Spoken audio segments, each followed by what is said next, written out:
Sorry, we're just waiting for a couple of people who are pulling up now, so we do have 5 minutes if you want to talk among yourselves.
Thank you for your patience, everyone. Will you please be upstanding for the procession?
Ladies and gentlemen, distinguished guests, elders and friends, welcome to the 16th Annual Dungala Kaiela Oration.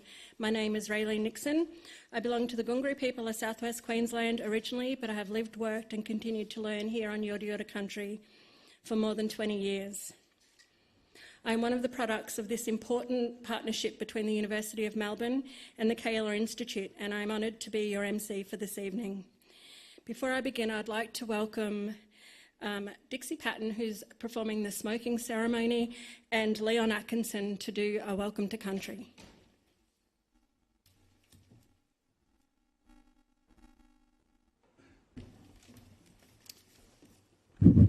Okay, no all laughing at once. It's the first time for me, so you might hear some funny sound in my voice. Good evening, ladies and gentlemen. My name is Leon Atkinson. I'm the chairperson of the Council of Elders with the Yorta Yorta Nations Aboriginal Corporation. It's a privilege for me to be here today and also to represent Yorta Yorta Nation, even though a lot of our visitors tonight are Yorta Yorta descendants, so it's well covered. I firstly would like to acknowledge elders, past and present. I've got to go my words. Elders past and present, and all community members that are here today. I'd also like to acknowledge Chancellor of University of Melbourne, Duncan. Thank you. The area that we're gathering on today is the homeland of the Kaiela band, one of 8 tribes or clans that make up the Yorta Yorta Nation. All Yorta Yorta descendants that are here in this community and indeed around the world today all started from descendants of our Kamargunja community. The walk-off of 1939 certainly saw our community come to a halt, or very slow, progressing towards some form of economic development at Kamargunja.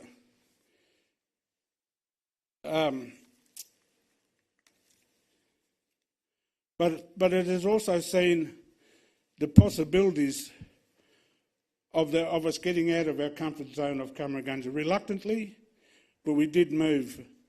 And those people that move have resettled into communities such as Shepparton, Echuca and elsewhere in Australia and the world.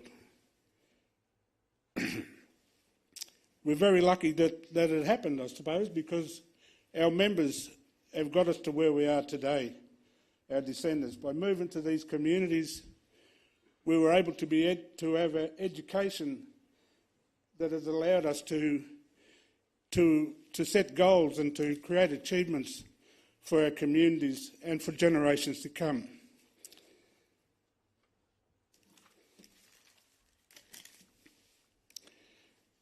The acknowledgements and experiences we have today due to the resettlement has seen our descendants grow and provide experience and leadership and much needed support networks that continually provide a need that supports and encourages all members of our community set goals and meet their achievements that are on par with the wider community.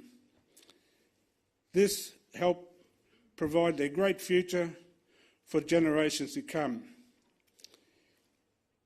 In closing, I would like to thank Justin for sharing his time with us this evening, and I believe as an example setter for where we can go to as traditional owners of First Nations people. Education kills poverty. So in closing, I'd like to welcome and thank you for joining us at the 16th Kaiela Dungala Oration, and I hope you enjoy your evening tonight. Thank you.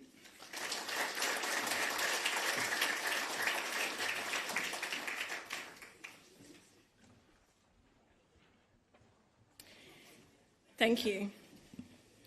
So I'd also like to acknowledge the traditional owners of the land in which we gather, the Yorta Yorta people, and pay my respects to elders past, present and emerging, and extend that respect to all Aboriginal and Torres Strait Islander people here tonight. A bit of housekeeping before we get into it. Restrooms are located through that door. Keep walking till you get to the wall and go left. Emergency exits have changed since the last oration.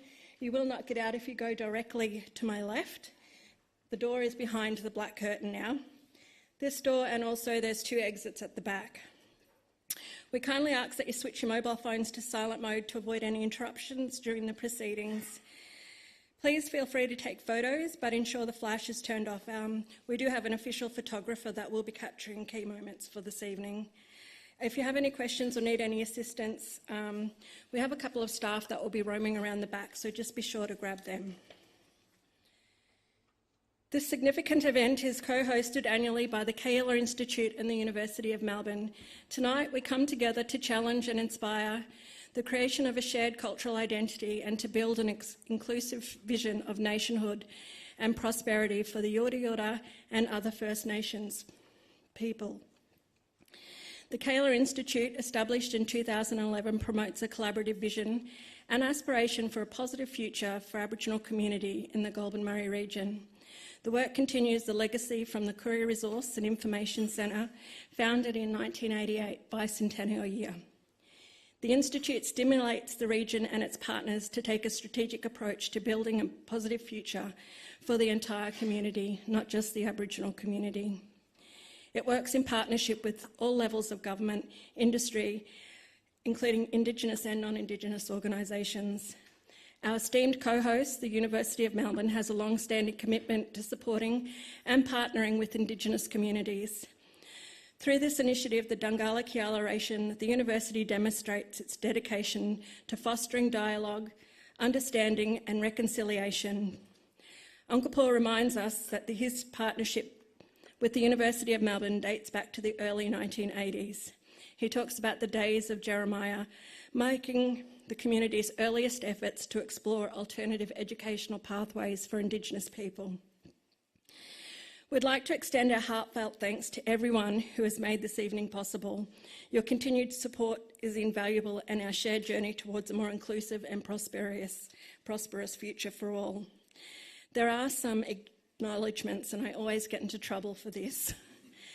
My sincere apologies if I do forget anybody, but Uncle Paul Briggs, AO, and his wife, Annie K. Briggs, Professor Duncan Maskell and Provost Nicola Phillips, Ambassador Justin Muhammad and his wife, Janine, Councillor Greg James, I haven't seen him, Deborah Cheetham, Frallin, AO, and the Dungala Children's Choir.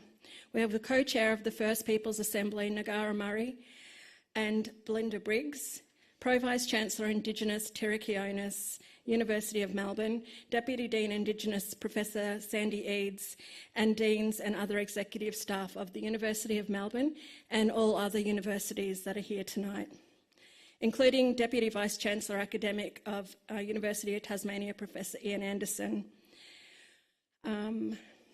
We have Ro Allen, Victorian Human Rights Commissioner, Mayor Shane Sarley and Councillor Jeff Dobson, and to the elders, Auntie Rochelle, Auntie Amy, Auntie Laurel, Auntie Lois, Auntie June, Auntie Joycey, Auntie Beverly, Auntie Glenys, Leon and Neville, Uncle Alf Turner, and any other elders in the room that I may have accidentally forgotten. I just want to start by thanking Dixie Patton for the smoking ceremony and Leon Atkinson for the Welcome to Country. So the Welcome to Country and smoking ceremonies hold profound significance for Yorta Yorta people, as well as many other Indigenous communities across Australia. These ceremonies are much more than formalities. They are deeply rooted in the traditions, culture and spirituality of the Yorta Yorta people. The acknowledgement is a ceremonial practice conducted by traditional owners and elders of the land. It serves as an invitation for visitors to respectfully enter and use the land. It's a way to acknowledge and honour our ancestors and the continuous connection that they have, and the connection that we have with the land, waters and culture. The smoking ceremony is a cleansing ritual that involves burning native plants to produce the smoke. That smoke has healing and cleansing properties and is used to purify the area, to ward off bad spirits, to make a pathway for a brighter future. It's a powerful way to spiritually cleanse and protect the space, and it plays a crucial role in our cultural practices. The ceremony helps to establish a sense of peace and invites positive energy, ensuring that the event proceeds in a respectful and harmonious manner. Both of these ceremonies are vital expression of the Yorta Yorta people's cultural identity and heritage. It is now my great pleasure to introduce and welcome Uncle Paul Briggs AO to the stage for his opening comments. Uncle Paul has been our guiding light in our community, and we are honoured to have his leadership, aspiration and vision with us today and every other day. Please join me in welcoming Uncle Paul.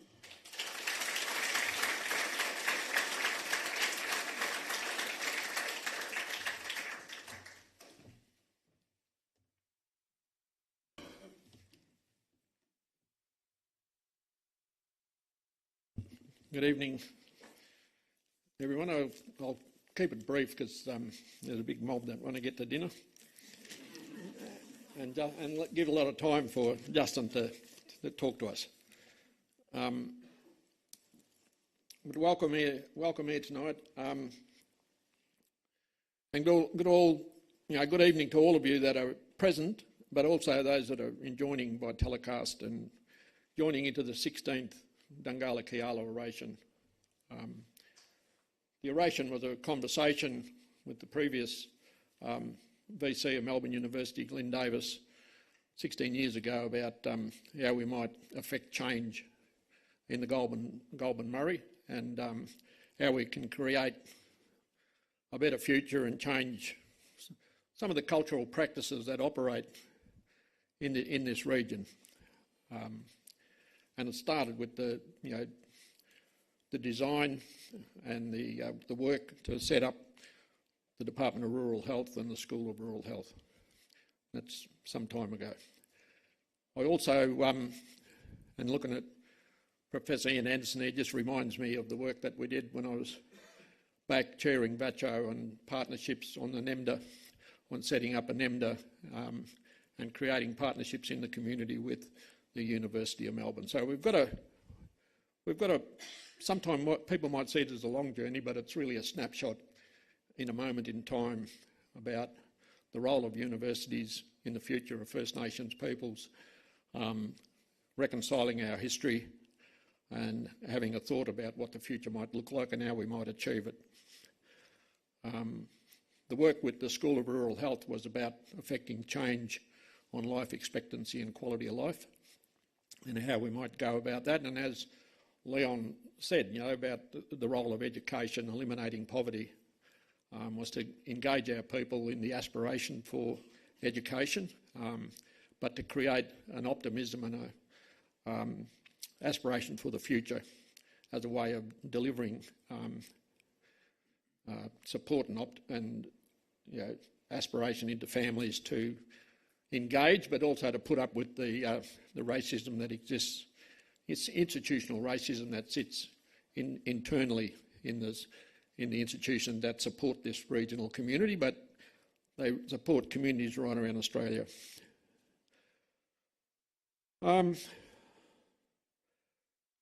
Tonight I wanted to just comment on having the importance of having Justin Mohammed delivering this year's oration, and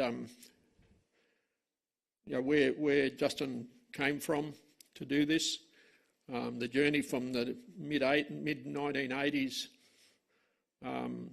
working with Community Controlled Health Organisation and the Academy of Sports Health and Education, and moving off to be in the national agenda with Reconciliation Australia, etc. And now a role that is the first to be established in the world. It's the ambassador for First Nations peoples for Australia. There's no other country doing that at this point in time, but I've no doubt that it will stimulate other countries to follow suit and to unite First Nations peoples right around the world. It's a global role. The theme tonight was, and what we talked about then, was to act locally and think globally, which is a challenge for our region. It is very consistent, the role that Justin is now executing, and we are impacted locally by global politics, global markets, influencing regional investment, etc. So it's a collaborative world that we're living in, and it's one there where we're working to bring ourselves in off the fringes and to contribute to regional economies as a way of delivering our own futures. But we do that from a rights position, that First Nations peoples, Yorta peoples, have a right to an economy, and it's the regional productivity that should be driving the investment back into First Nations peoples. We have the opportunity to create a positive attitude to the marketability of the region by positioning the strength of this region in delivering on diversity and emphasising on the values of trust, respect and honesty, that we have to keep working on that. And I think they're attributes of any collaboration, and any team, whether they're local teams inside organisations, inside our families or inside this region, that the notion of teams and how they work together can help deliver the outcomes that we want. So I just want to sort of position that and say welcome to all, and welcome to our elders that are present, and in particular, welcome to Uncle Boydie. Uncle Alf Turner is closing in on 96 or thereabouts, and is a surviving member of the 1946 Premiership team. So there you go.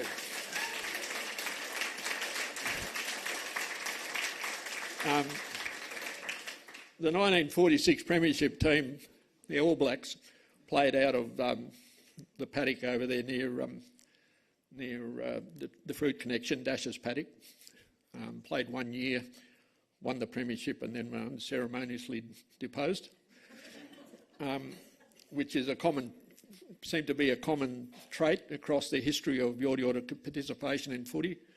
It sort of followed the Cumragunja football teams from the 1890s and 1920s, etc.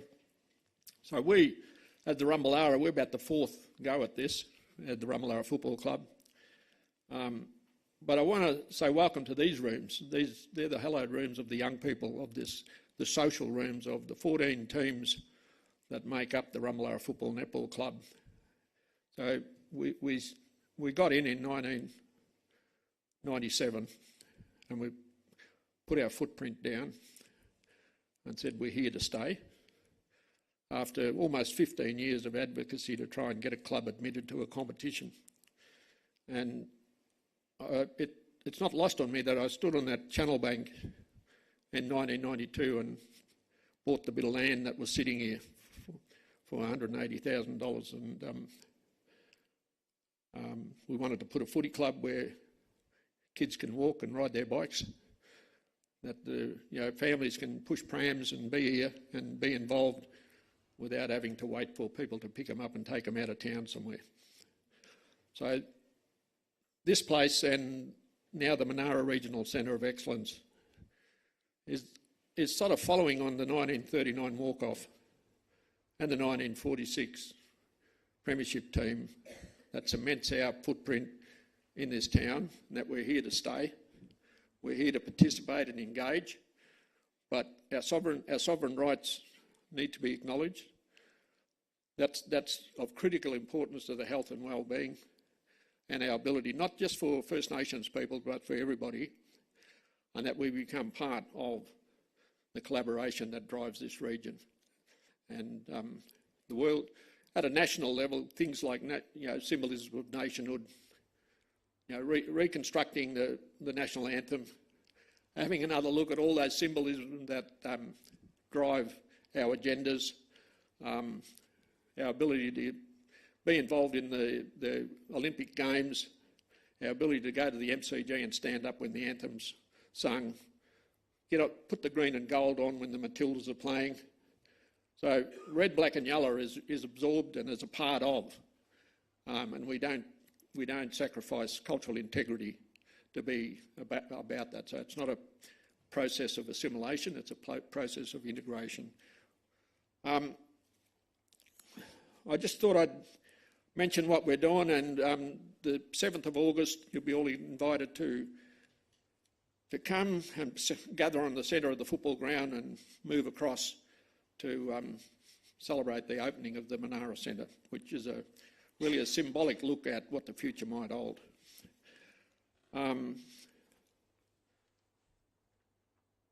Succession, and I think about succession now that I'm 70. Succession and investment and legacy. These words ring true. We need to be able to live our roles and to leave this world in a better shape than the one we inherited. That's got to be our promise and legacy to the young peoples of the next generations, and that goes for climate and environmental, etc., and the role of First Nations people to contribute to the way in which we approach these things that affect all of us, around, not just here in the region or around Australia, but globally. Here in the Goulburn Murray and on Yorta country, we're reaping the rewards in leadership that has been consistent throughout the past century.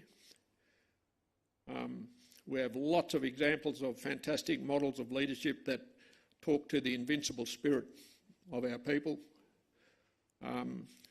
We started out here. The invasion of our country took us here. We gathered at Cumragunja for the reason of survival, and then we come back out again, and we're in a new phase. That process is not lost on us, and we're reconciling that history. We've lived on our country for tens of thousands of years. Leadership has been consistent, and Justin coming here and delivering this, and he might talk about it a little bit later, but turning up in spray painter overalls as an 18-year-old or thereabouts,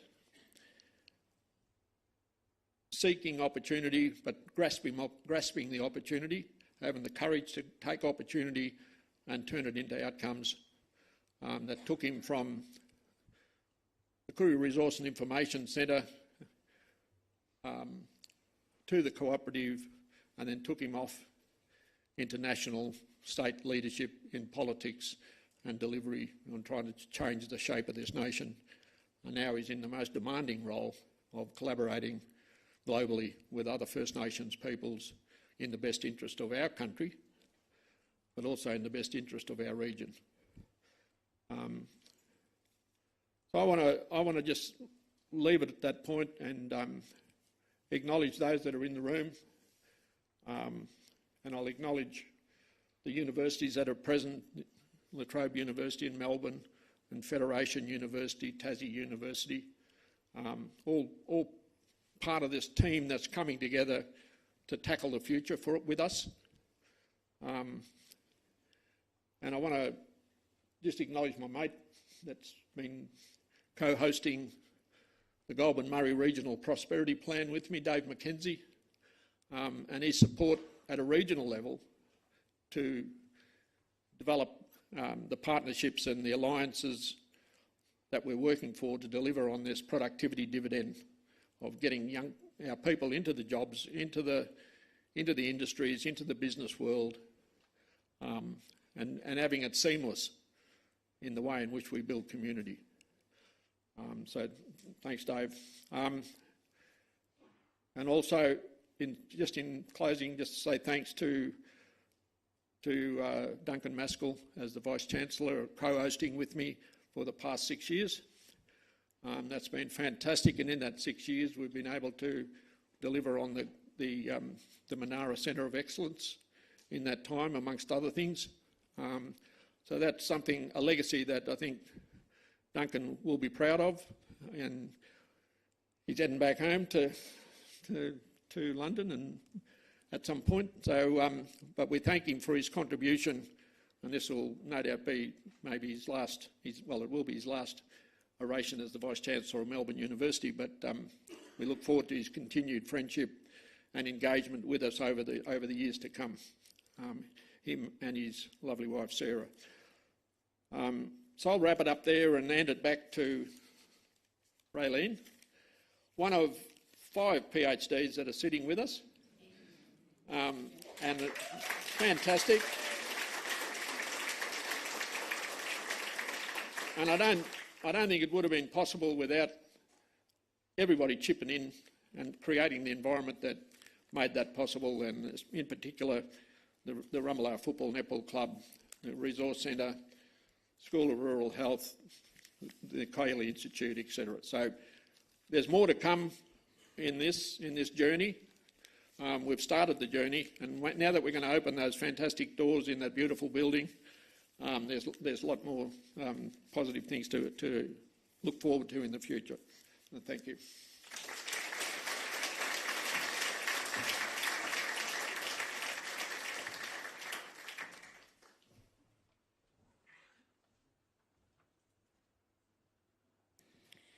Thank you, Uncle Paul Briggs, and it feels a little bit surreal. We've been talking about the opening of the Manara Centre and visualising that block of vacant land over behind the South End goals for many years, and it's actually here. So if you have a chance, please go and have a look at that incredible building while you're here.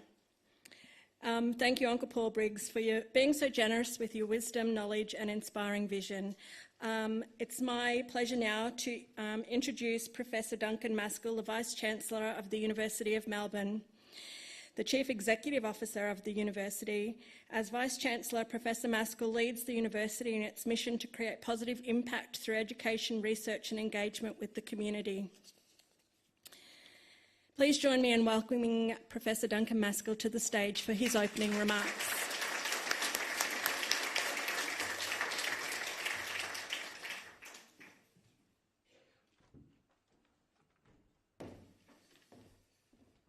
Thank you very much, Raylene, or should I say Dr. Nixon, one of our alums. So to distinguished guests, Ambassador Justin Mohammed, Associate Professor and Victoria's Australian of the Year, Dr. Janine Mohammed, Co-Chair of the First People's Assembly of Victoria, Ngara Murray, Uncle Leon Atkinson, and of course all other Indigenous elders present tonight. And you heard the list is quite a long one, so I'm sorry if I don't name everybody, and other distinguished guests. I begin by acknowledging the traditional owners of the lands and waterways of the Goulburn Murray, or maybe we should say Kaiela Dungala. I pay respects to Yorta Yorta elders who are here this evening, the future citizens and leaders of our communities. Thank you, everybody, and thank you especially, of course, to my friend Uncle Paul Briggs for welcoming me here this evening for the 16th annual Dungala Kaiela Oration, and for me, as you heard, the 6th since I commenced as Vice-Chancellor. It's going to be my last as Vice-Chancellor, as I will be completing my term of office in a few months' time. It's been a great honour to come to this oration throughout these last 6 years. I made lots of good friends up here, and it's been a remarkable experience. I am very, very keen. We're going to go back and spend more time in England, but we're going to spend a lot of time in Australia too, I hope. And I'm very keen to be here, not as Vice-Chancellor, maybe next year or the year after. So anyway, I hope I'm invited. Anyway, it has been a real honour to be welcomed by so many Indigenous friends from Yorta Yorta country and at many other locations around Australia, of course. The openness, the friendship, hospitality that I've experienced, as well as, of course, the important business of the transfer of knowledge and wisdom into me from so many Indigenous leaders and colleagues and friends have shared with me over these 6 years. It's a great gift that I will truly treasure for the rest of my life. Arriving in Australia to live here 6 years ago, and now as an Australian citizen, I have learned a lot about and been really quite confronted by many shameful aspects of the colonial past. And of course that includes my own university. We've made a commitment in the university to truth-telling, and that has recently taken tangible form by the recently published book, Dungala Kaiela, A History of Indigenous Australia and the University of Melbourne.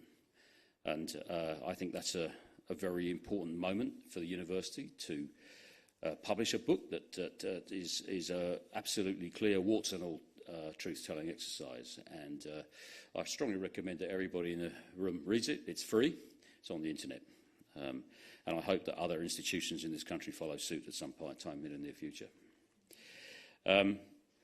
While the disadvantage and injustices inflicted by colonial mentality are real, so is the determination that I have witnessed in so many Indigenous communities, and never more so than here in the Yorta Yorta community, to defend culture and language and the many forms of traditional knowledge that have been handed down from previous generations. And this event, the Dungala Kaiela Oration, is an important part of that work, to defend traditional culture and support Indigenous communities by leading public conversations within the wider community.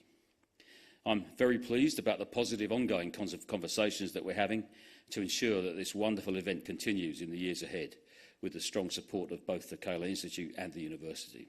And I'm really keen to bring that to fruition pretty soon. I'd like to get that done before I leave. Here and elsewhere, I've seen that Indigenous culture and people today remain powerful and strong. And as I look around at the amazing photographs of memorabilia in this great sports club here at Rumba, I always feel the power of Indigenous history, Indigenous determination and Indigenous strength through adversity. Today's club, with its many participants in sport, is a proud descendant of the invincibles of bygone time, of course. As I've often said before, sport means a great deal to me too. And Uncle Paul sent me a text the other day, and I was coming back from the footy on the tram in Melbourne. But when I look at the photographs of the Indigenous sporting legends here from past and current generations, and hear about the education that's going with it, being supported by ASH, and of course the marvellous Monara Centre for Regional Excellence, I strongly feel the importance of all the work going on around here, and long may it continue and flourish in the years ahead. During my time as Vice-Chancellor, we've had fascinating orations from voices as diverse as educator Auntie Lois Peeler, scientist Wiramu Doherty, constitutional expert Megan Davis, businesswoman and Australian Sports Commission Chair Josephine Sukkar, and great political leader Senator Pat Dodson. It's fantastic that this year's oration will be delivered by the inaugural First Nations Ambassador of the Australian Government and long-time friend and member of the Golden Murray community, Justin Mohammed. Amongst his many achievements, Justin was, of course, the inaugural Director of the Academy of Sport and Health Education, or ASH, which continues to play a really vital role here. And indeed, the important work of ASH forms a key part of the university's overall work here in Shepparton and in the region. We're all delighted, people in Shep, Melburnians like me, to welcome Justin as this year's Dungala Kaiela Orator, I'm sure.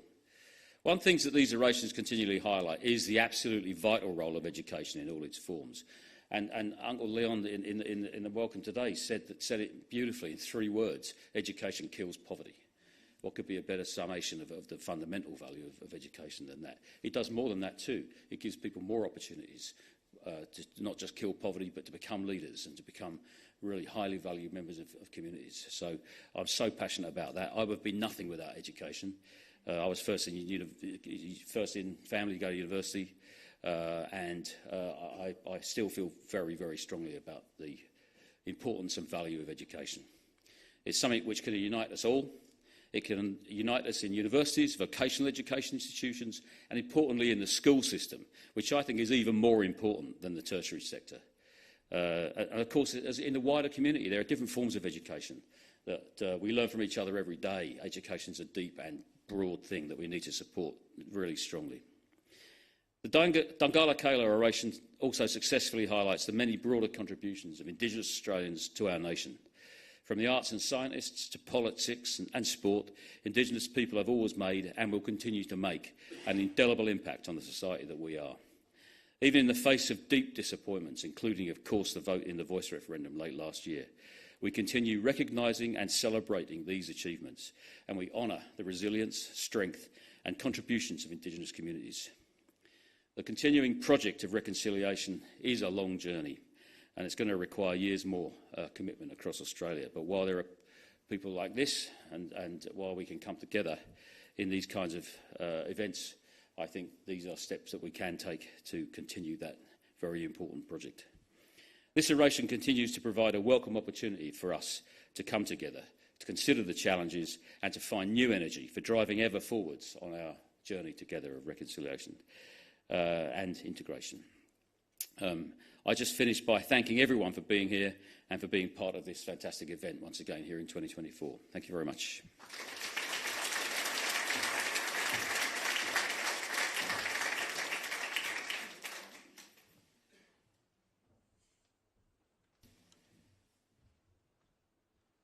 Thank you, Professor Duncan Maskell, for your insightful remarks and for your steadfast leadership as Vice-Chancellor of the University of Melbourne. This being your final address as Vice-Chancellor, we wish you well in your next endeavour. We're especially grateful for your hands-on support of the work we are doing here on Yoda Yoda country, including your contributions and support to the Rumballara Football Netball Club and the Monara Centre for Regional Excellence. Your dedication and commitment have made a significant impact. As Uncle Paul said, hopefully it will be one of your long-lasting legacies, and for that we extend our heartfelt thanks. Next up, I'd like to introduce Deborah Cheetham-Fallon, Yoda Yoda woman, soprano, composer and educator. She's been a leader and pioneer in Australian arts landscape for more than 25 years. In the 2014 Queen's Birthday Honours list, Deb was appointed as the Officer of the Order of Australia, AO, for distinguished service to the performing arts as an opera singer, composer and artistic director, to the development of Indigenous arts and to innovation and performance. Deborah will be giving a special performance with the Dungala Children's Choir. The talented group of young singers celebrates the rich cultural heritage of Yoda Yoda people through their beautiful music and voices. The Dungala Children's Choir has touched many hearts with their performances, showcasing the vibrant spirit and traditions. Please join me in warmly welcoming Deborah and the Dungala Children's Choir. Thank you.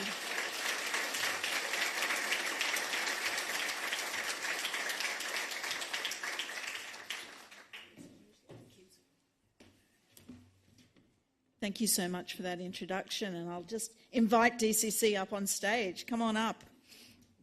We're going to do the lectern dance now, or in a moment. This oration is 16 years. So we think back, what does that mean in our own lives personally? Take a moment. What was life like 16 years ago? Tirikionis, your beard was much shorter 16 years ago. Firstly, I want to say that. 16 years ago, this choir began in this room, in this space, in the club rooms. It's been our home ever since. And I know there are people here today that celebrated with us on the June long weekend when Dungala Children's Choir turned 16.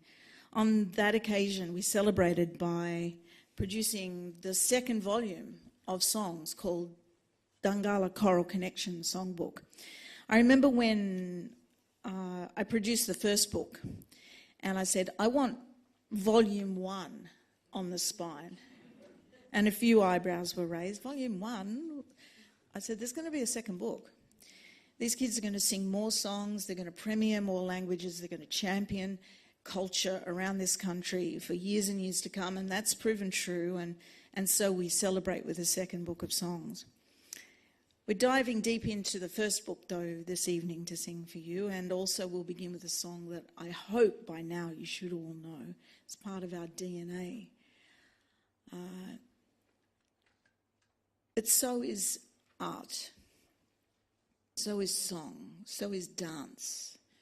And it comes together in this space in a really, really special way. To have a home is such an important and fundamental ingredient for success.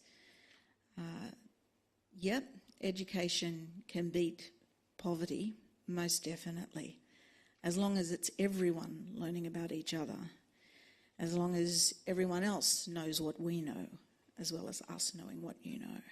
That's a really important equation right there. But none of that can take place in thin air.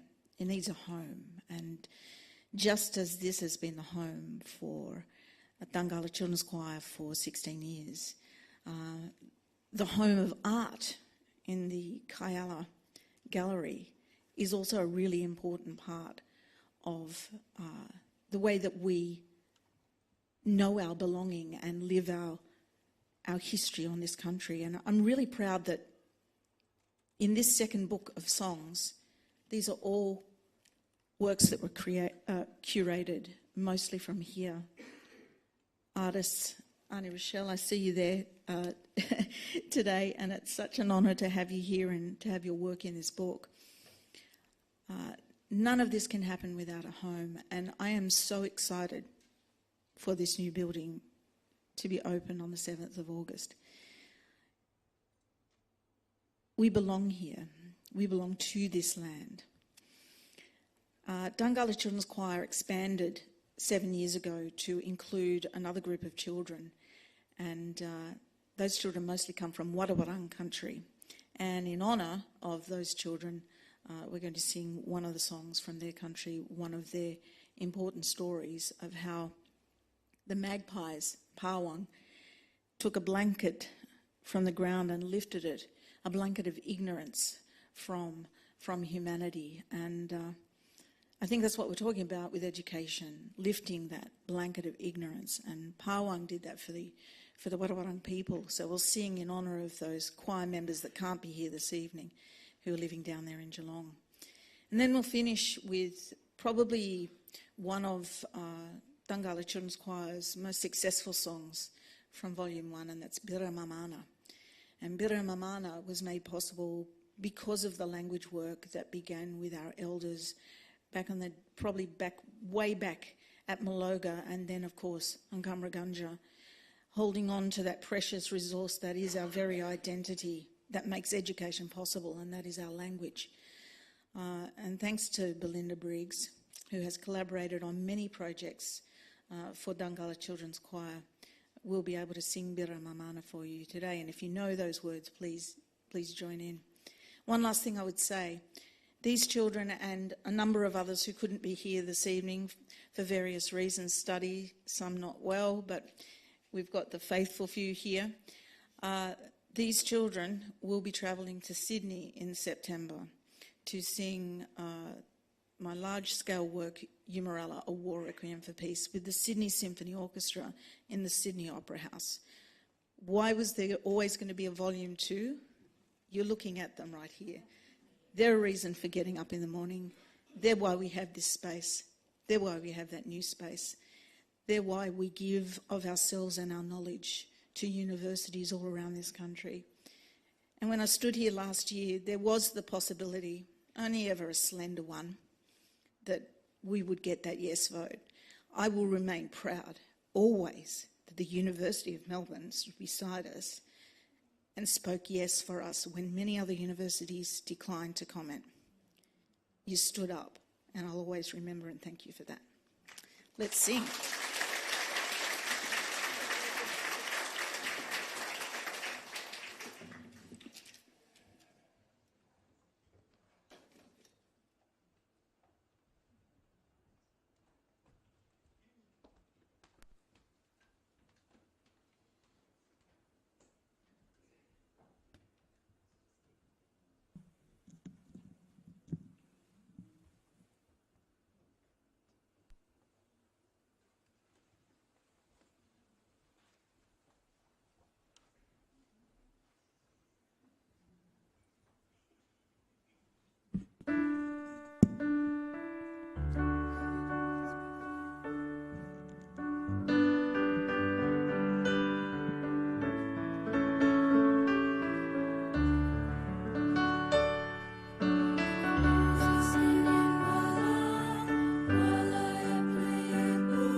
humans can no longer live in ignorance, lifting that blanket.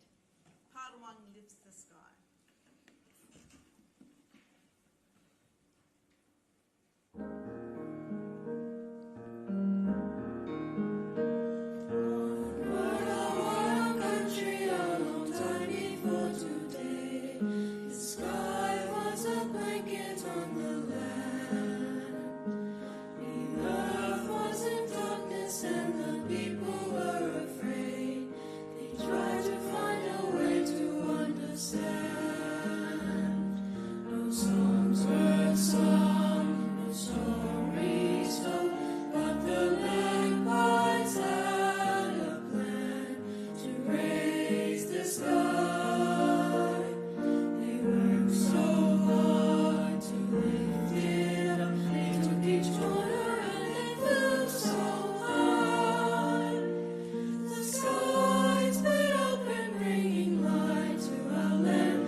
Thank you so much, Deborah and the wonderful Dungala Children's Choir, for that moving and uplifting performance. Your music truly enriches our event and beautifully reflects the spirit and traditions of the Yorta Yorta community. We are grateful for your contributions and for sharing your incredible talent with us this evening. Now for the main event. It's my great pleasure to introduce our esteemed speaker for this evening. In this, the 16th year of the Dungala Kaiela Oration, we are delighted to welcome Justin Mohammed, Australia's inaugural ambassador for First Nations people and a proud Gurrung Gurrung man from Bundaberg, Queensland, but we won't hold that against him. Mr Mohammed commenced his position on April 3rd, 2023, ensuring that Australia for the first time has a dedicated First Nations representation in our international engagement. He brings a strong connection to the community to this role, having worked in Aboriginal and Torres Strait Islander health, social justice and reconciliation over decades.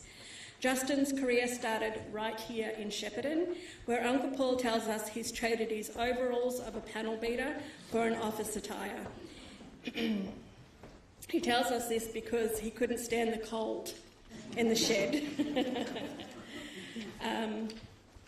He has been extensively involved in First Nations community control sector and has worked in government and the corporate sector. Please join me in welcoming Mr.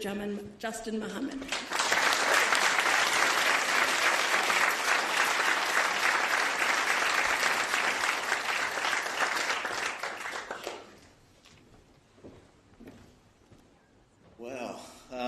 See all the faces here, it's amazing. I did go past and saw Auntie Kay and said, did she write that introduction, because she sent me a text last Wednesday night after the State of Origin match, but New South Wales somehow won. I don't know.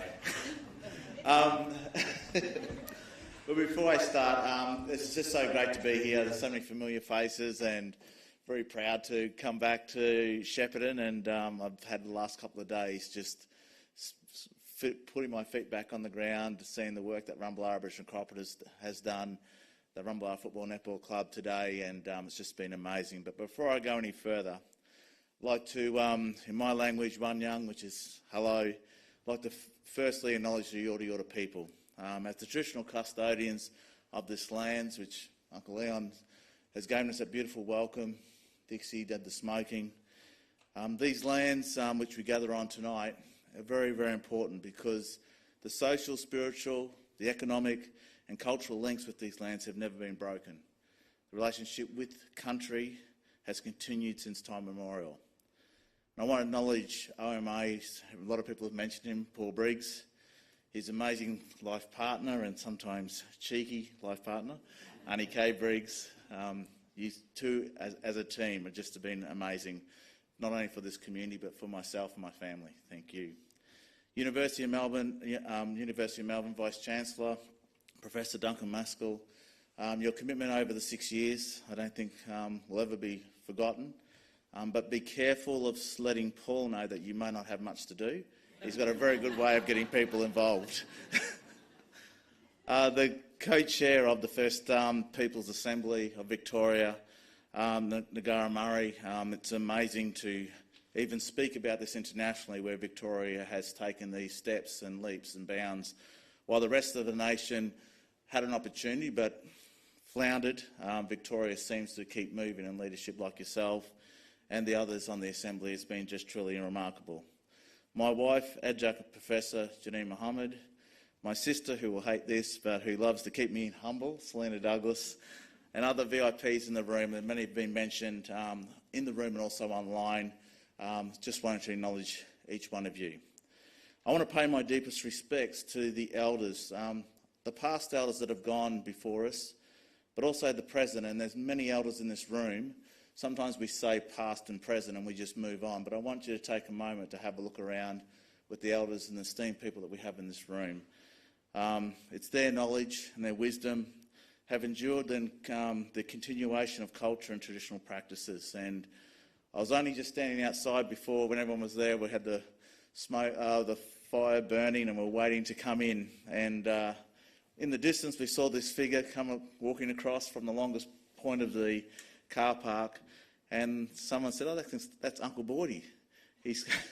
And he's walking down there, and I think Dixie said, "Oh, he's probably got better ankles and knees than the rest of us standing up there," which is true. But the reason I want to mention, and Uncle Bordy's been mentioned already, I know there's many of elders here, but sometimes in life you kind of go through, and if you ever played sport, sometimes when in the dressing rooms you're waiting for your star player to turn up. When they turn up, everyone kind of gets that second, they grow a foot taller, as they say, and you can't manufacture this, but I was standing out there, and when I saw him walking across and when I knew it was him, my spirit got stronger. So thank you, Uncle Bordy.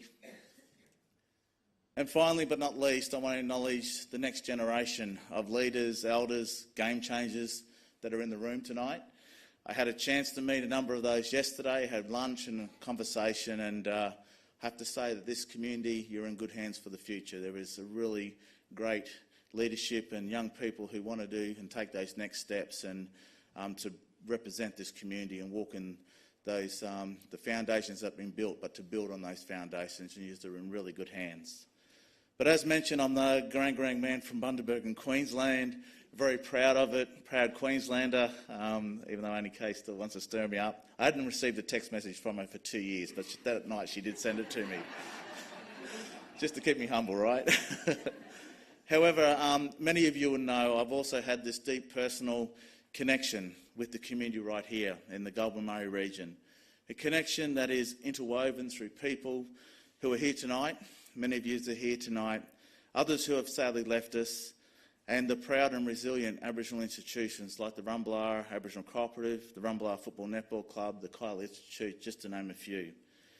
These have been amazing institutions, and the people that have run them and have led them have created this community that we have now and can celebrate, and I want to talk a little bit more about that later.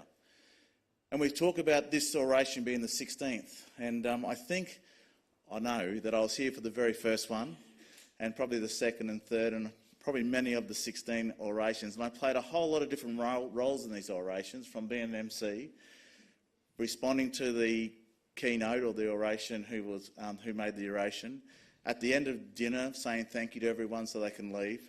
So in football terms, I kind of feel that I've been like, running the water, sitting on the extended bench, being named, never getting a game, but I finally made it.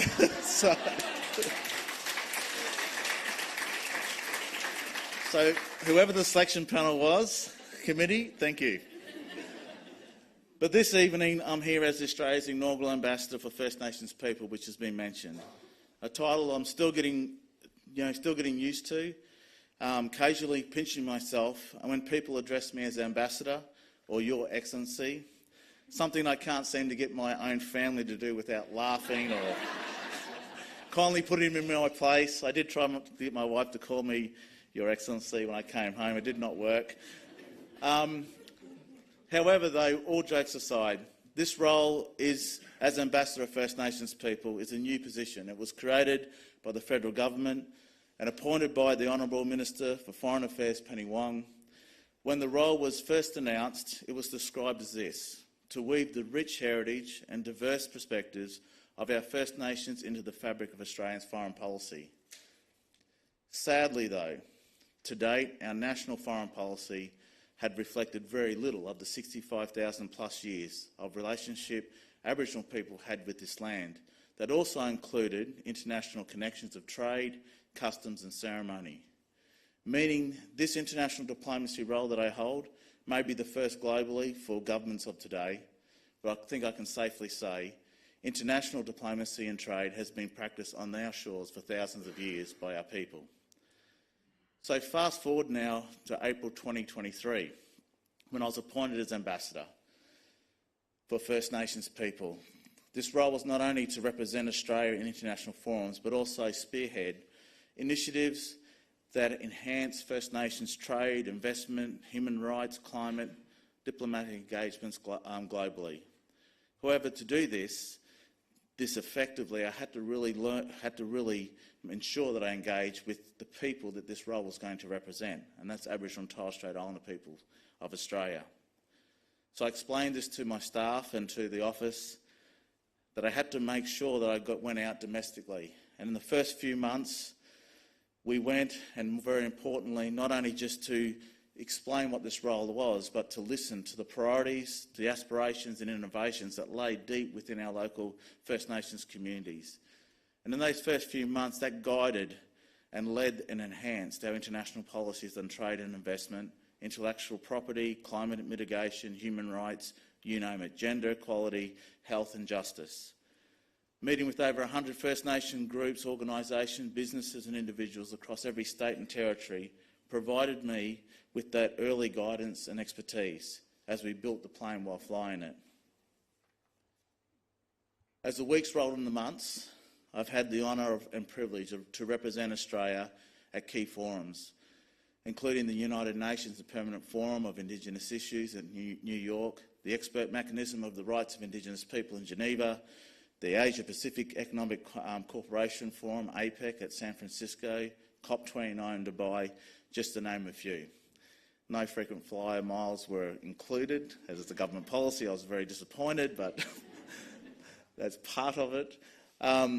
But together with these key international engagements, the role has seen me recently return from some very important talks with Paris and the French government, the museums and the collecting institutions about things of returning cultural items and ancestral remains to their First Nations communities. Earlier this year, I played a very central role in negotiations that led to a landmark for the World Intellectual Property Organisation on intellectual property and genetic resources. This treaty is a monumental step for global Indigenous rights. It mandates the disclosure of the source of the genetic resource and the traditional knowledge in patent applications. I could say there's a few states internationally that were a bit nervous to agree to this because they rely so much of just taking and not acknowledging and also giving back. As well as has already been mentioned, we all are aware that climate change is everybody's business, and that's no different for this role. Ensuring First Nations people, expertise and knowledges are not only included, but front and centre of any domestic and international policy developments and mitigation roadmaps. The role of Indigenous peoples is critical in this space, and more, as I travel the world, First Nations peoples' expert knowledges is being internationally sought after. And as we seek to influence and contribute to Australia's foreign policies and take these developments and learnings internationally, we need to ensure all that we do is meaningful and genuine. And we need to have policies and processes and ask questions like, when First Nations participants join government delegations, they need to be given the time, space and opportunity to meaningfully shape Australia's negotiation priorities and positions. When our trade negotiation teams is deliberating whether to include or not include First Nations chapters or exemptions, then First Nations people need to be actively involved in considering such negotiations. Questions need to be asked when Australian aid contracts are awarded to non-Indigenous supplier base on their cultural capability credentials. Who's assessing the claims that they are culturally competent? When First Nations personnel are included in aid tender proposals, have these First Nations people been given the agency and choice over the scope of their contract roles and contributions? All extremely important processes and questions we need to embed for appropriate participation and inclusion of our First Nations people. This role as Ambassador for First Nations people is far more than representation. It is about working to redefine Australia's identity and role on the world stage, ensuring that global and Australian foreign policies reflect First Nations people. But the key point I'd like to make right here tonight is that my role is an inaugural position. It's not only the first such in Australia, as mentioned, but it's the first in the world. Many nations, with and without Indigenous people, are watching this space, watching our government, watching our nation, not only about this role, but the other national steps and aspirations that we have. And Paul, yes, other nations are starting to think about the idea of having a First Nations ambassador in countries like Brazil, the US, New Zealand, Canada are starting to talk about maybe this could be something that could catch on and be more than one ambassador for First Nations people globally. So this is both an honour and a challenge for me. And as there's no blueprint or master plan, it's literally, as I said earlier, building the plane while flying it. And I want to quickly revisit, before I go any further, a special occasion which stuck with me and still sits with me, only hours before my appointment was publicly made. I was flown up to Parliament House. Secrecy, wasn't allowed to tell anyone. When you've got 5 children with social media, it's very, very hard to tell them and say you cannot put anything up. But they did well and didn't do anything. But I arrived at Parliament House. I got ushered into a room where I was greeted with smiles and congratulations and a sense of expectation by very intimate people like Senator Pat Dodson, who was at the time the Special Envoy for Reconciliation and Implementation of the Uluru Statement, Minister for Indigenous Australians Linda Burney, and the Foreign Affairs Minister Penny Wong, together with a number of senior advisors and government officials. About half an hour into these pleasantries, which I started feeling quite comfortable with, Minister Wong then stood up and asked everyone to leave the room, except for Senator Dodson, Minister Burney, herself and I. I can tell you now, at that very moment, whatever excitement I had started quickly evaporating. And it turned to sweaty palms and a couple of deep breaths as I sat there and sat across these 3 very important people.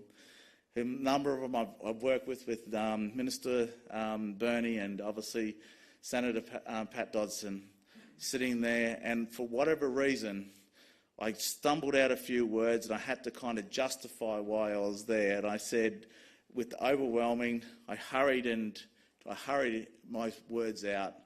And I said, I wanted to remind you that this is the first time that I'm going to be working for the federal government, and that more than 70% of my working life had been from an Aboriginal community or non-government basis. So I've got very little experience as a senior bureaucrat. Can't even believe I said that to them. Without hesitation, though, Minister Wong, like she had already pre-planned that I was going to come out with something like that, responded incredibly clearly and confidently. She said, Ambassador Mohammed, we already have plenty of experienced bureaucrats. You've been appointed because of what you bring with you to this role, your expertise, experience and connection to First Nations people. And I share that story with you standing here at the Rumbalaa Football and Netball Club because a large portion of that expertise, experience and connection Minister Wong was referring to was forged right here in Shepparton, where I spent 20 years living, working in a community steeped in Aboriginal community control, Aboriginal leadership and self-determination. So this time that I speak about here in Shepparton has been pivotal where I am today. As already been mentioned, stole my thunder as an 18-year-old panel beater from Queensland, from Bundaberg. I arrived in Shepparton in the middle of winter. I still remember it was a July night, about 2 o'clock in the morning. We drove down. I had a pair of shorts on, a hoodie and a pair of flip-flops. That was a culture shock in itself when I stepped outside to join my parents who at that time were picking fruit just out here in Shepparton at the regions here. However, I'd never realised what that was going to change into over a course of maybe 18 months, because then I had people who believed in me to take on roles. They believed in me to take on roles that have been both life and career changing. To be able to step out of a box that often society tries to keep us in was exactly what was afforded to me here in Shepparton. And some of those people are here with us tonight. I don't want to get too emotional, but I want to say thank you from the bottom of my heart, because I wouldn't be here without you, because this is a journey that has been taken by chance, by taking a chance on someone like me, but also that you saw something in me that I didn't see in myself, so thank you. Having now been away from Shepparton for almost 10 years, living in Canberra and Melbourne, but visiting many communities across Australia and now globally, I want to say to the broader Golden Murray community, the strength, vision and leadership and identity of the Aboriginal people here in the Golden Murray is in many ways unmatched, and you should forever value it and never underestimate this region. In short, what equipped me and brought me to the role has been part of this community, learning and witnessing the legacy of what happens when you dare to dream and are courageous enough to break the glass ceiling.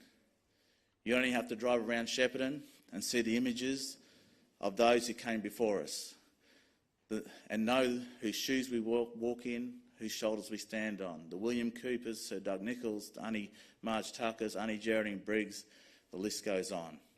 These elders, together with many others, have profoundly shaped our present but also our future.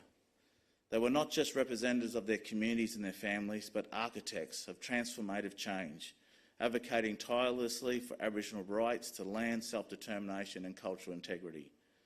And their work and vision for transformation change continues.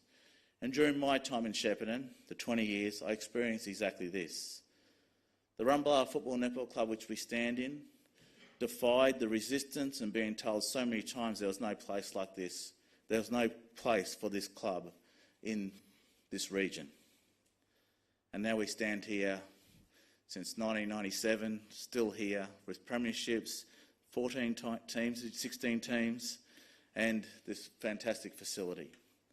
The Rumbalala Elders facility I visited only yesterday defied the broader community warnings. Over 700 signed letters of petition were lodged, saying the development like this would see a decrease in the value of their surrounding properties, and if developed, it would become a ghetto. You need to take a drive out there and see it's not a ghetto. It's probably enhanced the value of the properties around them as they continue to develop that place.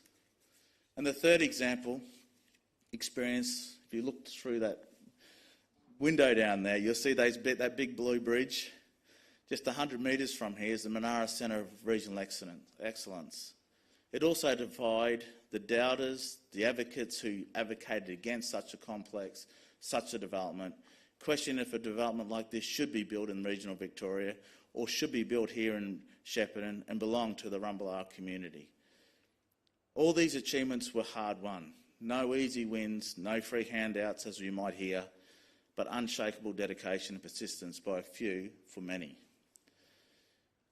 Talk about daring to dream and breaking the glass ceiling. This is exactly living examples of that where we sit right now. Being personally involved in different ways in each of these defining accomplishments, I'm sure you'll agree with me that this was what was considered as high risk, impossible or just won't happen, are now integral landmarks institutions of Shep Life. 10 years, by the way, anniversary of Shep Life. Similar to these experiences, I also experienced, again, those early deficit responses to this role as the Ambassador for First Nations. In the media and elsewhere, they said, why was this role wouldn't work? How we don't even need this role. And the one that I love the best, it says, it will take trade opportunities away from Australian businesses. Like First Nation businesses aren't Australian, I don't know. Clever journalism. And yet this role and the Office of First Nations International Engagement, since it's evolved, it's become very clear how we need, very clear now, how this is needed more than ever before. Just keeping up with the request for our office and my role to be involved in key issues, including climate, human rights, trade, health, both domestically and internationally, is challenging enough and just in itself. And it's where the aspiration of First Nations people here in the Shepparton and the wider Golden Murray region dovetail in the work that we're doing internationally. The Golden Murray Regional Prosperity and Productivity Plan, dreamed of and developed by the Kaiela Institute, aims to generate that mutual prosperity in a region by restoring and sustaining a thriving and sustainable First Nations economy. As it says, until now, Yorta Yorta and First Nations people have largely been excluded from the benefits of participating in the strong regional economy, which plays such an important role in Australia's food production and, of course, globally. And commitment from the region and the state to the plan will challenge the invisibility of First Nations people and flip the way we view and understand the value of Yorta Yorta and First Nations people. It's a model that underscores the necessity of community-driven initiatives, and it's one that strongly influences our approach internationally. It's a commitment to economic development, social equity, and cultural preservation that is reflective of what we are striving to achieve in the international stage. Not just enhance the standing and prosperity of Indigenous people, but to enrich global community and economy with the diversity and sustainability of Indigenous cultures. And this is what makes different and special. So critically for a food bowl economy like the Goulburn Murray, what once was somewhat unique to this region, like food produce, transport and manufacturing, can and are being replicated right across the globe. Products that are grown and produced in regions like this, today with modern technology, can be reproduced nearly anywhere. But the one thing that can't be replicated, that can't be reproduced, is this region's traditional and cultural connections to the land and the people we hold here. And internationally, that's what's setting different regions apart from others. But this requires an Australia that can truly, as the Goulburn Murray Prosperity and Productivity Plan promises, we need to flip the way we view, understand the role of First Nations people in regional economy. The more I travel in my role as ambassador across the Pacific, the Americas and beyond, Indigenous rights, values and knowledges are becoming part of the global language, not just human rights, but climate, economy and trade. As I mentioned earlier, the World Intellectual Property Organisation, WIPO, a specialised UN agency, in May this year agreed to a groundbreaking new treaty addressing intellectual property in relation to genetic resources and associated traditional knowledges protecting Indigenous rights. There was over 196 countries that unanimously passed that treaty, including the US, Europe, a number of countries which you would not think would stand and let that go through, did, because we were able to influence the values of Indigenous and preserving and protecting the rights of Indigenous knowledges. Free trade agreements globally are beginning to incorporate chapters and exemptions for First Nations businesses and trade. Australia is the founding member of the Indigenous Peoples Economic and Trade Cooperation Arrangement, IPECA, a regional initiative that strengthens an economic empowerment of Indigenous peoples in the Pacific, in the Americas and beyond, with members like Canada, Chinese Taipei, New Zealand and now the US considering membership. This is not just an idea, it is the future.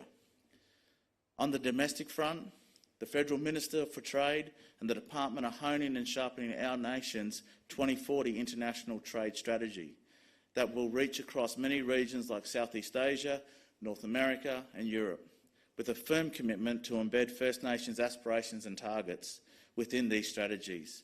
Not in the future, that's happening right now. And if I want to bring it back here to home, to Goulburn Murray, in my opinion, you have the Goulburn Murray Regional Prosperity and Productivity Plan, which sets you in a very unique position. This plan, a plan that the Senator Pat Dodson referred to as nation leading, a plan that acknowledges the rights of Yorta Yorta people for inclusion in an economy that underpins the sustainability and prosperity of Yorta Yorta people, a plan that proposes a $150 million per annum increase in regional gross production, a plan that reframes the value of Yorta Yorta people from a crisis intervention cycle relying on government intervention and tax dollars to an optimistic, aspirational vision, approach that will positively change the course of generations to come. Innovative ideas like this are so often and sadly stifled, not given the opportunity to fly, meaning opportunity for generational change, which we've heard right through tonight, and prosperity are sadly left behind in history, instead of becoming the bedrock of the future. So in closing, I want to leave you with an experience I had last year, and I was honoured to be able to share a podium with Paul Briggs at the Kaiela Institute, of International, the Lowitja Institute of International Indigenous Conference, where he talked about the Goulburn Murray Prosperity and Productivity Plan, saying that it seeks to build the aspirations and optimism of Yorta Yorta people to follow in the footsteps of Sir Doug Nicholls, William Coopers and many others. And I quote what he said. He said, like our elders and ancestors, we're playing the long game and waiting for Australian people to wake up. And another amazing speaker who has shared this podium as one of the oration speakers, Moana Jackson, also said this. We as First Nations people have always dared to do things differently, to build the plane while flying it, dare to dream and be courageous enough to break the glass ceiling so we can fully fulfil our rightful place. In his words, it says, we just need the rest of the nation to keep up with us so we can reach our full potential as a nation that we call Australia. If I can leave you with anything, I've travelled and coming back here, the inspiration I get when I see this club, Kaiela Institute, the Elders facility, but not only just the buildings that stand there, but the progression that this community wants to step forward in. I encourage each one of you, if you've got a position to do so, you should get behind this community, because it's not only going to benefit the Goulburn Murray, it's not only going to benefit Victoria, but it's going to benefit Indigenous people globally. And I can say that from my experience that I've had over the last 18 months in this role. So I'll finish on, together let's look forward and ever upwards. Thank you.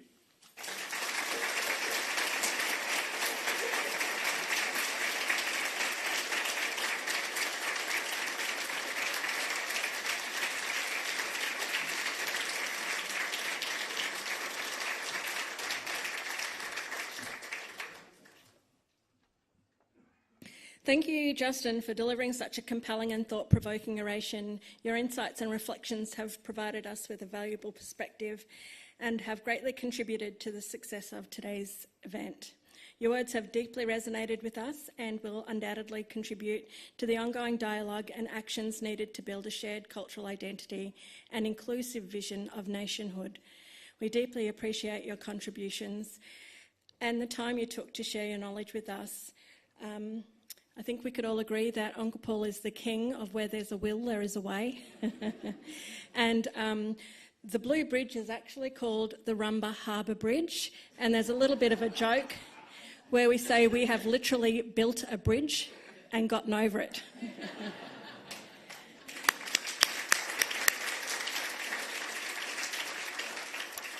I'm pleased to introduce and welcome Ngara Murray, who will be providing the response to today's oration. Ngara is a proud Wamba Wamba, Yorta Yorta, Dajara and Daja Warong woman who grew up in Shepparton and is co-chair of the First Peoples Assembly of Victoria. As the elected co-chair, Ngara is the spokesperson for the Assembly. Her role is to elevate the voices and priorities of community members on the journey to treaty in Victoria. She is committed to meeting with all traditional owner groups and spending time talking treaty with communities to foster nation building and consensus building throughout her term. Ngara is passionate about community mobilisation, power and sovereignty and law and treaties in our near future. We look forward to hearing Ngara's reflections and perspectives in response to the oration. Please join me in warmly welcoming Ngara.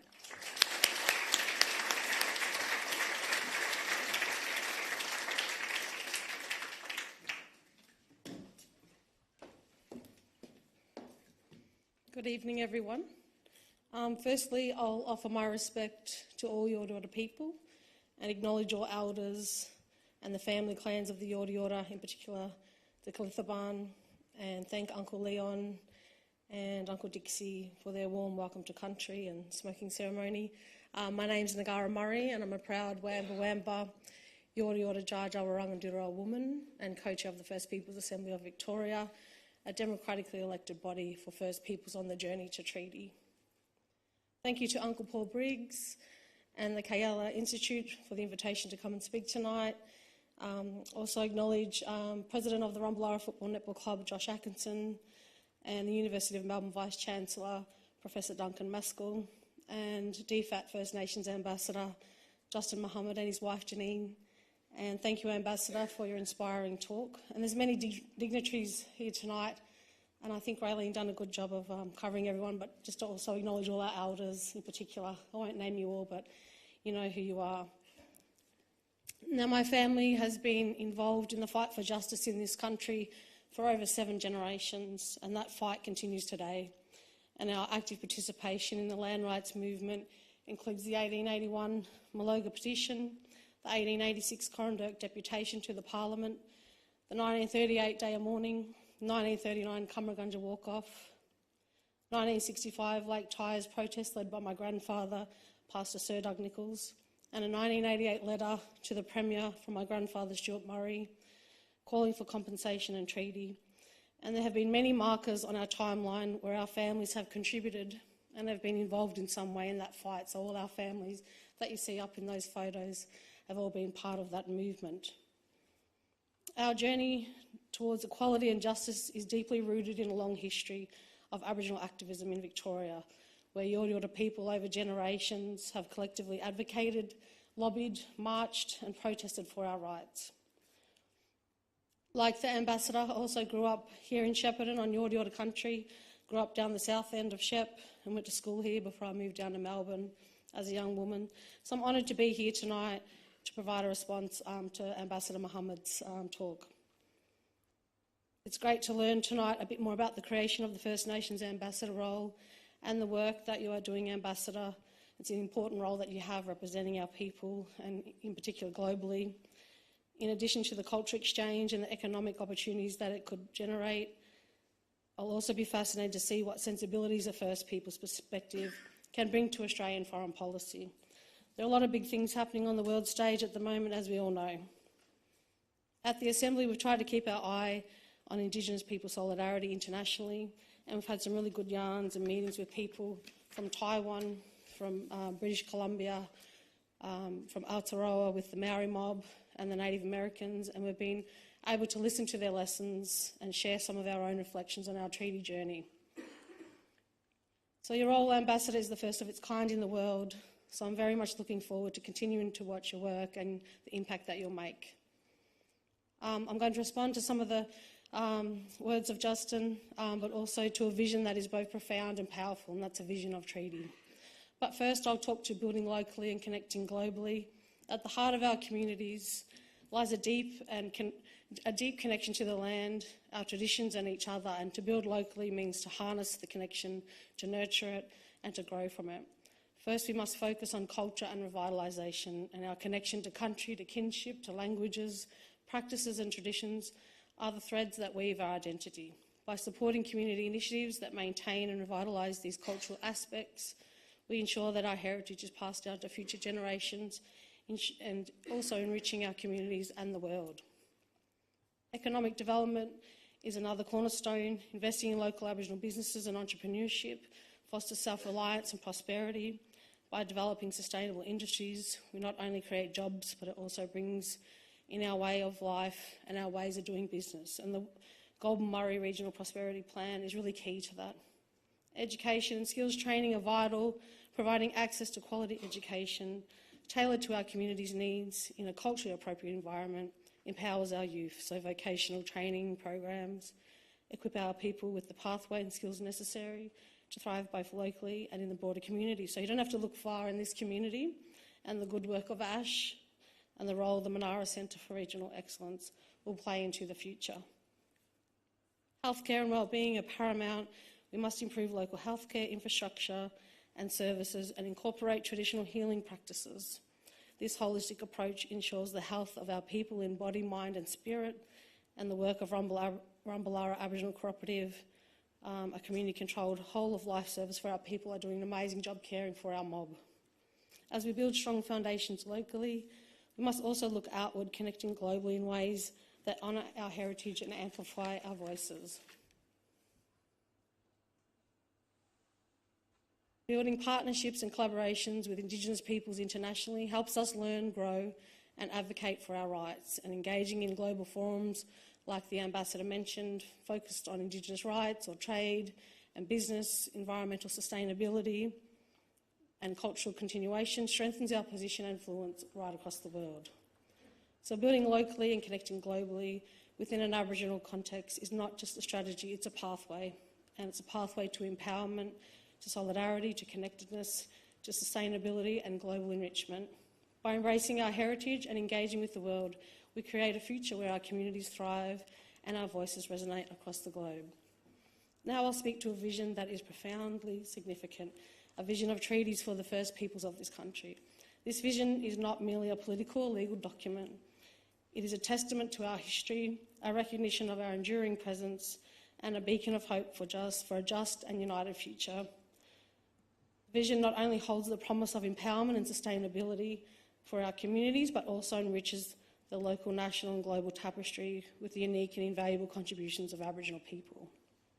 For thousands of years, our people have lived on this land, nurturing it, protecting it and passing down knowledge and traditions through countless generations. Yet the arrival of colonisation brought dispossession, marginalisation and a struggle for recognition and rights that continues to this day. Despite the adversities, our people have remained resilient, our cultures vibrant and our communities strong. It is time to acknowledge this resilience and strength through a formal and binding agreement, treaties that honour our past, respects our present and secures our future. The treaty will be the realisation of the collective legacy of the great leaders that have come before us. The vision for what a treaty with First Peoples can encompass, and I'll name a few things. But firstly, a treaty must recognise and respect the Aboriginal people, the original custodians of this land, and with sovereignty, inherent rights and responsibilities that have never been ceded. This recognition is fundamental to our identity and our place in this nation. A key component of the treaty must address land rights. Restoring and protecting our connection to the land is crucial. This includes returning lands, ensuring access to traditional territories and protecting our sacred sites. It must involve fair management and benefit sharing of natural resources, ensuring our communities can thrive economically while maintaining our natural environment. Culture and language are the lifeblood of our identity, and the treaty will include strong provisions for the protection of our languages, traditions and cultural heritage. It should support educational programs that teach our histories, stories and cultures, not only within our communities but across the entire nation. Self-determination is the right to freely determine our political status and pursue our economic, social and cultural development, and the treaty will further entrench Aboriginal governance and representation, allowing us to make decisions about our communities, resources and futures through self-government.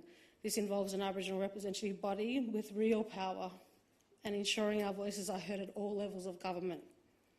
We know that Aboriginal people who assert self-governing power have significant increased chances of self-sustainable economic development, and we seek to negotiate jurisdiction, authority and processes in our communities to strengthen our community governance and promote our rights through local leadership, recognition and participation. Treaties will directly empower communities with the ability and tools to develop and deliver practical solutions at a local level. And a key focus for treaty in Victoria will be accountability. So in addition to taking on decision-making powers on Aboriginal matters, we think the Assembly can play a key accountability role, keeping governments to their promises and helping to monitor and improve all policies and services that affect Aboriginal people. So too many times we've seen the government devise programs and strategies for our people but then fail to deliver on them or stick to them. So a strengthened accountability mechanism can make sure they are delivering and actually working. A treaty must address the injustices of the past and present, providing pathways to equality and equity. This includes addressing disparities. It involves ensuring that our people have the same opportunities to thrive as every other Australian and that systemic racism and discrimination are eradicated. This is why truth-telling is so important and the work of the York Justice Commission and the implementation of their recommendations. In closing, because I know everybody's probably hungry by now, ready to go to dinner, treaty negotiations between First Peoples and the Victorian Government for a statewide treaty will begin this year. And there will be many treaties, a statewide treaty to cover statewide matters and the local treaties that will reflect specific aspirations and priorities relevant to those areas. We have been preparing for treaties for a long time, and we will continue to gather feedback and get input from our communities throughout this process. And achieving a treaty is not an easy task. It will require commitment, collaboration and courage from all Australians. A treaty with First Peoples is a recognition of our rightful place in this nation and a commitment to a future where our cultures and communities thrive. It is a promise to honour our past, respect our present and build a future together, grounded in mutual respect and shared prosperity. Let us work together to make this vision a reality. Let us walk together with open hearts and determined minds, and knowing that a better future is possible for all people that live on our country. And I'm confident that what was a dream for our elders will be a reality for our children. So thank you very much.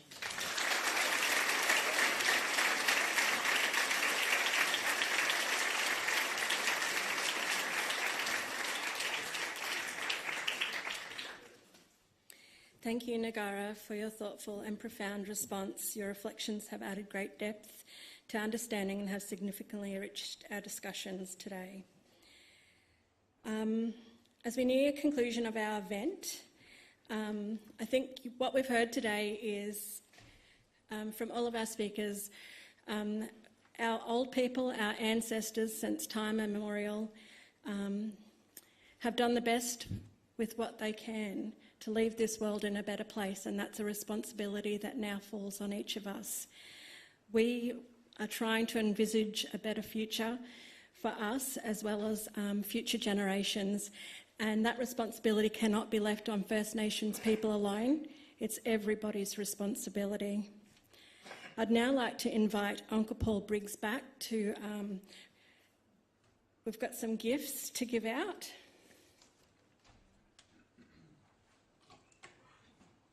Firstly, Professor Maskell, as a token of our appreciation for your significant contributions and support, please accept a parting gift from Yorta Yorta and the community here. It symbolises our gratitude for the impact you've made and our best wishes for your future endeavours.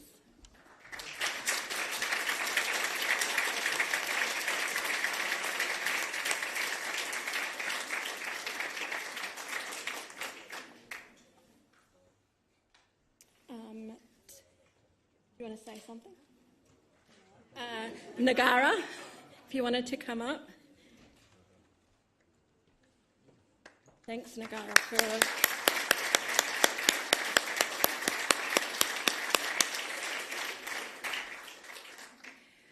Deborah.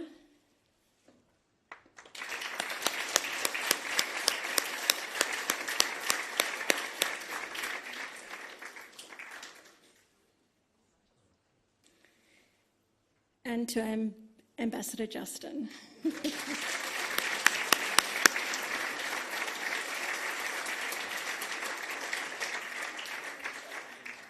Thank you all for attending this evening. Your presence here has demonstrated a commitment to reconciliation and the prosperity of the Yorta Yorta and other First Nations peoples. We encourage you to continue these important conversations and take the inspiration from tonight into your communities and daily lives. Have a wonderful evening, and we look forward to seeing you again next year for the 17th Dungala Kaiela Oration. Good night.